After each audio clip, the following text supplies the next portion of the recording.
Okay, children, let's begin with exercise 7.2, and that is question number 28. So I have I is equal to integral cos of x and upon under root of 1 plus sine of x and dx. So this exercise, for easy simplification, we were undergoing some substitutions. So here also let us say, suppose 1 plus sine x, which was in the denominator over here, we would say that suppose this is equal to the term t. Let that be equal to the term t. Now suppose if I differentiate this, what would happen? So 1 plus sine x, 1, the differentiation would be 0. Now d by dx of sine x, d by dx of sine x is going to be cos of x and into dx, and that is equals to dt. So I got cos of x dx as dt. Let's me go back to my question. So I have my question as I is equal to integral. See, this numerator was cos x dx. So I substituted by cos x dx by dt. So that becomes dt and upon this under root as it is, and this 1 plus sine x, I have told it as t. So my question looks like this. What is the meaning of this? I can also write it as integral dt and upon this under root of t can be written as t raised to half. This t raised to half I can take back to the numerator, and it will now look like t raised to minus half. From denominator it came to the numerator, so it came up as minus half. So t raised to minus half into dt. Now you know that when you integrate, your power increases by 1. So t raised to minus half, you add 1. So minus half and plus 1. So that will become plus half. So that is t raised to half, and whatever is your index, the same thing you get it in the denominator, that is upon this, and plus the constant of integration.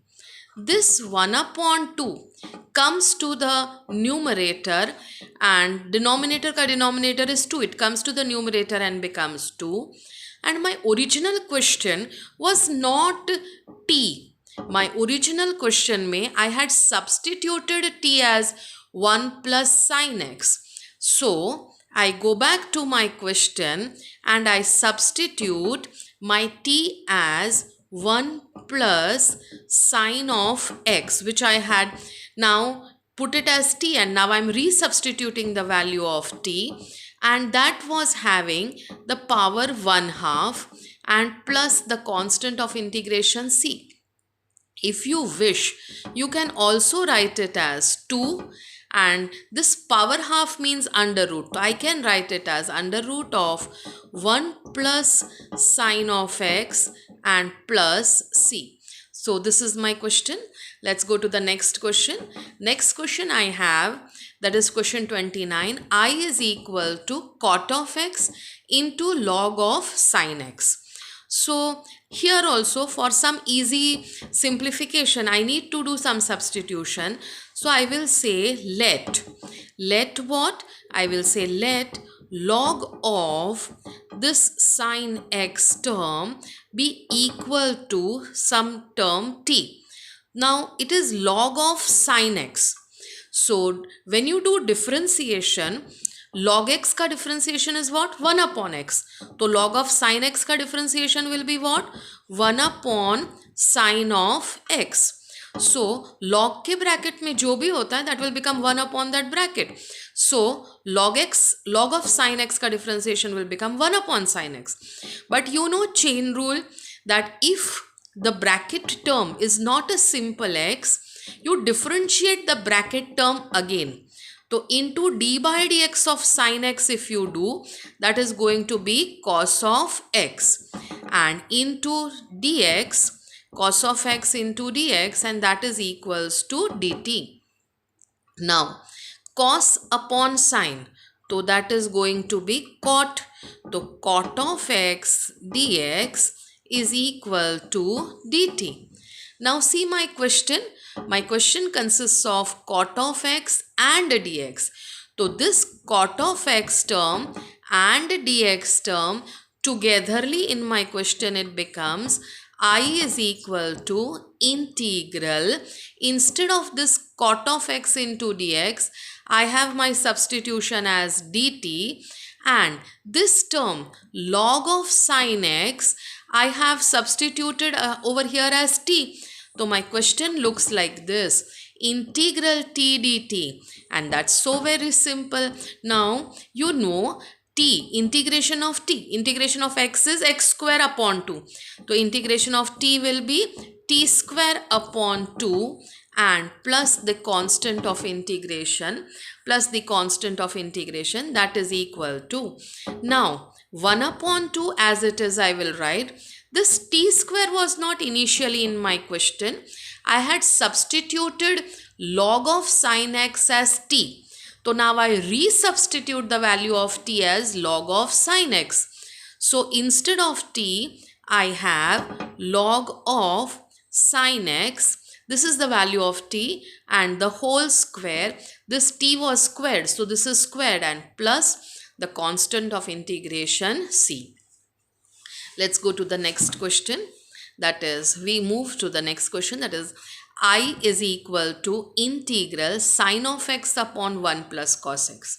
So let us, mostly we take the denominator for substitution, and if it is some bracket, we try for a bracket. So I say let 1 plus cos of x, let this term be equal to t. Let 1 plus cos x be equal to t. Now differentiate 1. So differentiation of a constant is 0, and d by dx of cos x is going to be minus sine of x, and into dx is equals to dt. Now I go to my question. My question does not have a minus sign.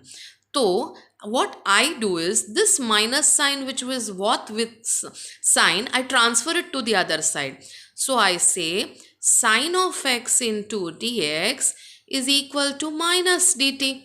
Now I go back to my question and I resubstitute my value in the integral I. Instead of this sine x dx, I write minus dt and the whole upon 1 plus cos x.